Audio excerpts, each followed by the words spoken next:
اس کے بعد یہ فرمایا گیا کہ آدم سے غلطی ہوئی اور شیطان سے بھی غلطی ہوئی، اور دونوں نے اللہ سے اس کی ربوبیت کا حوالہ دے کر کے دعا مانگی۔ آدم حوا نے کیا کہا؟ قالا ربنا ظلمنا انفسنا، ربوبیت کا حوالہ دیا کہ نہیں، اے ہمارے رب۔ اور شیطان نے کیا کہا؟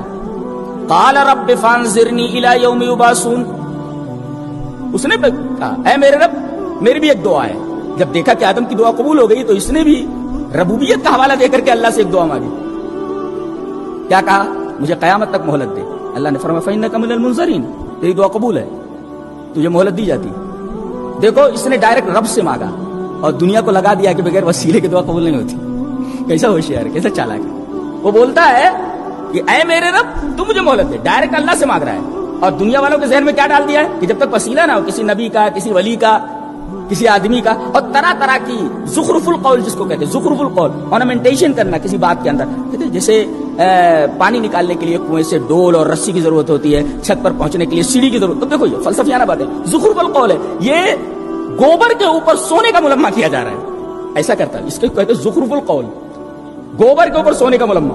خود تو رب سے ڈائریکٹ مانگ رہا ہے، رب فانظرنی، اے میرے رب، کوئی وسیلہ نہیں، اور حضرت آدم نے بھی کسی کا وسیلہ نہیں لیا، ڈائریکٹ رب سے مانگا۔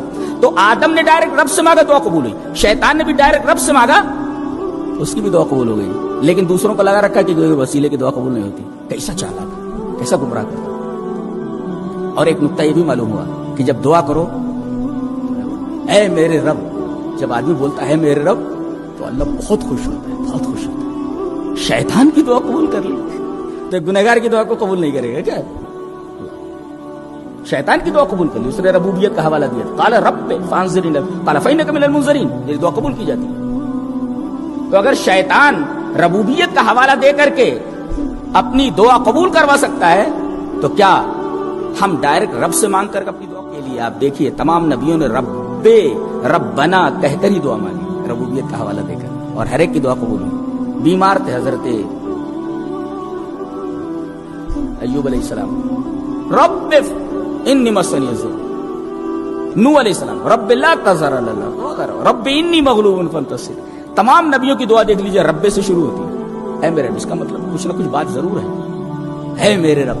جب بندہ کہتا ہے اے میرے رب تو اس کی رحمت جھوم جاتی ہے، ماں کیا مانگتا ہے دے دیتا ہوں۔ وہ انسان کی طرح تھوڑی ہے، وہ تو اپنی شان کے مطابق دیتا ہے، رب ہے، رب ہے وہ۔